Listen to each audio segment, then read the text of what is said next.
Good morning 10th class बच्चों। आज आपको औपचारिक पत्र का हम रिवीज़न करवाएंगे। आपको शुरू में मैंने वीडियो भेजी थी, अब बीच में भी एक बार भेजी थी, और ये आपका पत्र का रिवीज़न आपका है। ध्यान से देखिएगा बच्चों, फॉर्मेट, पंक्चुएशन, सब चीज़ का ध्यान रखिएगा। हर चीज़ के नंबर होते हैं, औपचारिक पत्र में हर चीज़ के नंबर होते हैं। औपचारिक पत्र बच्चों, जिसको आप फॉर्मल लेटर कहते हो, औपचारिकता मात्र जिसमें होती है, जिसमें भावों की प्रधानता नहीं होती है, सीधे सीधे अपनी बात कही जाती है निवेदन के साथ। तो सबसे पहले बच्चों इस पत्र को हम कई भागों में बांट लेंगे। 1 2 3 4 5 6 7 आपके 7 भाग में ये पत्र बटा हुआ है। इन 7 पार्ट का आप ध्यान रखिएगा अच्छे से। यहाँ पे पत्र को शुरू करते समय एक ध्यान रखिएगा कि आप जब भी पत्र करोगे, एग्ज़ाम में आप लोग करेंगे, तो आप लोग को बिल्कुल नए पेज से आपको ये करना होगा। पत्र पूरा एक नया पेज लीजिएगा इसको करने के लिए। और सबसे पहले ये मार्जिन लाइन का ध्यान रखिएगा। ये जो मार्जिन लाइन खींची हुई है, इससे बिल्कुल आपको चिपका करके लिखना है। कोई भी शब्द शुरू करना है तो औपचारिक पत्र में सबसे पहले हम लिखते हैं सेवा में, जिसको हम पत्र भेजते हैं। सबसे पहले हम यहाँ पर उसके बारे में लिखते हैं, ठीक है। तो यहाँ पर हम क्या लिखते हैं, से पत्र पाने वाले को, जिसको पत्र जाना है, उसका एड्रेस यहाँ पर हम लिखते हैं, उसके बारे में लिखते हैं। तो मान लीजिए हमारा टॉपिक है कि अपने नगर के स्वास्थ्य अधिकारी को पत्र लिखकर क्षेत्र में फैली हुई गंदगी और उसके दुष्परिणामों के बारे में अवगत कराइए, तो जिससे वो उस समस्या को दूर कर सकें। तो सबसे पहले आपको अगर स्वास्थ्य अधिकारी को पत्र लिखना है तो आप यहाँ पर लिखेंगे सेवा में। इस मार्जिन लाइन से चिपका करके बच्चों बिल्कुल लिखेंगे सेवा में।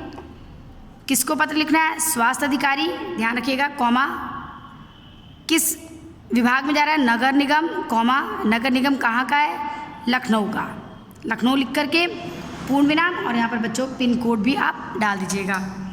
इस लाइन में डालिएगा, ये इस लाइन में डाल दीजिएगा। उसके बाद एक लाइन छोड़ दीजिएगा।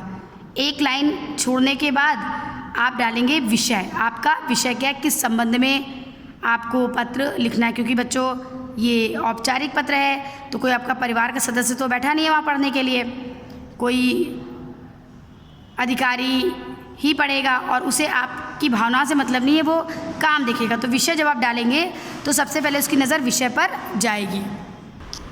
आपने विषय लिख दिया, नगर में व्याप्त गंदगी को दूर करवाने के संबंध में, यहाँ पूर्ण विराम। ध्यान रखिएगा बच्चों, यहाँ कॉमा, यहाँ कॉमा, यहाँ कॉमा, यहाँ पूर्ण विराम, यहाँ पर पूर्ण विराम। ये इसके बीच में एक लाइन आपकी छूट गई, ये इसके बीच में आपने एक लाइन को छोड़ा। उसके बाद फिर आपने एक लाइन छोड़ दी विषय लिखने के बाद। अगर विषय यहाँ तक आ गया तो ठीक है, दूसरी लाइन में आ तो उसको वहाँ तक ला करके वहीं पे ख़त्म करके एक लाइन आपको बीच में छोड़नी है, यानी कि संबोधन और विषय के बीच में एक लाइन छोड़नी है। संबोधन जेंट्स है तो महोदय, लेडीज़ हैं तो महोदया, तो महोदय लिखा, कॉमा लगाया। अब आपने यहाँ पर अपने पैराग्राफ को शुरू किया।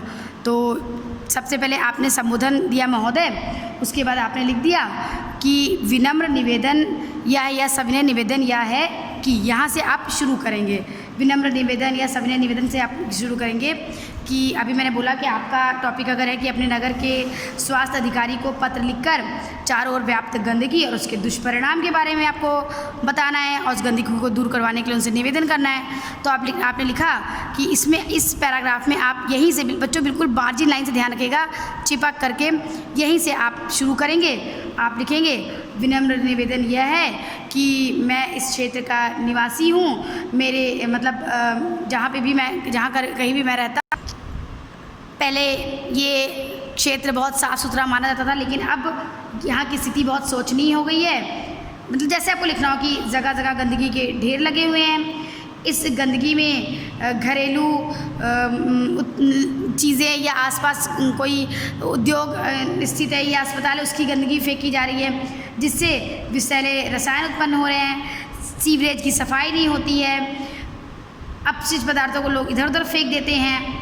तो ये सब आप लिख सकते हैं। कूड़ा कचरा फैला रहता है, साफ़ सफाई करने वाला नहीं आता है, तो जो भी है वो आप यहाँ पर लिखेंगे। अपना मुख्य कारण लिखेंगे, मुख्य कारण लिखेंगे, मुख्य कारण लिखेंगे, फिर विषय को विस्तार देंगे, विषय को विस्तार देंगे, बताएंगे कि किस कारण आप लिख रहे हैं। गंदगी है तो गंदगी के बारे में आप लिखेंगे। अब आपने गंदगी के बारे में लिखा तो आप उनसे चाहते क्या हैं, तो यहाँ इसी पैराग्राफ में आप लिखेंगे उनसे चाहते क्या हैं। या अगर आपको एक पैराग्राफ चेंज करके लिखना है तो पैराग्राफ चेंज करेंगे, लेकिन आप एक लाइन यहाँ पर छोड़ेंगे।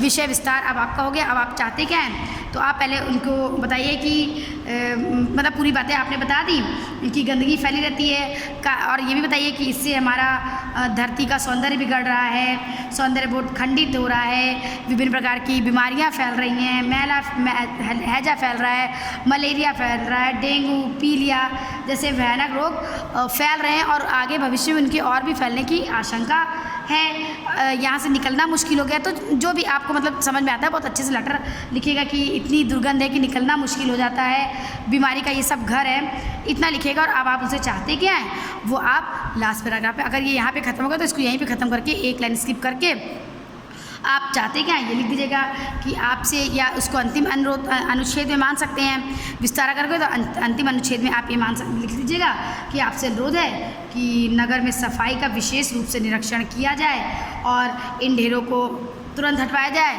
आपसे ये भी निवेदन है कि आप अपने मतलब अपने संबंधित अधिकारी को तुरंत निर्देश दें कि हमारे क्षेत्र की साफ़ सफाई पर ध्यान दें और यहाँ की गंदगी को दूर करने का प्रयत्न कर सकें, जिससे हम लोग स्वस्थ जीवन जी सकें। तो ये आपका होगा। यहाँ पे आप पूर्ण विराम लगाओगे बेटा। ये 2 पैराग्राफ में आप कर सकते हो, 3 में 2 पैराग्राफ है, 3 पैराग्राफ में कर सकते हो, लेकिन पैराग्राफ बदलने के बाद आप एक लाइन स्किप कर दीजिएगा, फिर एक लाइन छोड़ेंगे तो आप धन्यवाद लिखेंगे। धन्यवाद के बाद आपका पूर्ण विराम आ जाएगा। फिर आप यहाँ पर एक लाइन फिर स्किप करोगे तो 7वें पॉइंट आएगा। भवदी लड़के हैं तो भवदी लिखेंगे, लड़कियाँ हैं तो वो भवदिया लिखेंगी और कॉमा, फिर अपना यहाँ पर जैसे मैंने अपना नाम लिख दिया तुलिका श्रीवास्तव, तो यहाँ पे पूरा नाम लिखेंगे, अपना पता लिख देंगे। पता मतलब नहीं, ऐसे नहीं, पता लिखेंगे पूरा। जैसे आपने लिख दिया 12/24 बी वृंदावन लखनऊ, ये पूरा एड्रेस लिख दिया, पिन कोड लिख दिया, आपने भी अपना पिन कोड लिख दिया। फिर यहाँ पर दिनांक डाल दी जिस डेट पे आपने पत्र लिखा। तो बच्चों बहुत डिज़ाइनर तरीके से, डिफरेंट तरीके से लिखने की कोशिश नहीं करिएगा। जैसे आज आपकी डेट 16 है तो मैंने 16/10/2020 ऐसे ही डालिएगा। 16th करके मत डालिएगा, कुछ तरीक़ों पे नंबर कट जाते हैं। तो ये आपको लिखना है। यहाँ पे आपने लखनऊ के बाद पूर्ण विराम लगा दिया, पिन कोड लिख दिया जो भी आपका है, जैसे आपने लिख दिया 22/70/22, दिनांक डाल दिया। तो ये आपका लेटर बच्चों कंप्लीट हो गया। इसकी प्रैक्टिस कर लीजिएगा।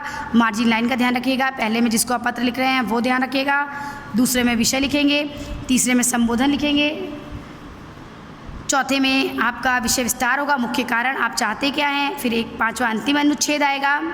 2 पैराग्राफ तो बच्चों बदलने ही हैं, फिर धन्यवाद आएगा, फिर भवदी आएगा। तो ये आपका औपचारिक लेटर यहाँ पर ख़त्म हो गया। इसको लिख लीजिएगा, प्रैक्टिस कर लीजिएगा बच्चों एग्जाम के लिए। Okay, bye and take care everyone.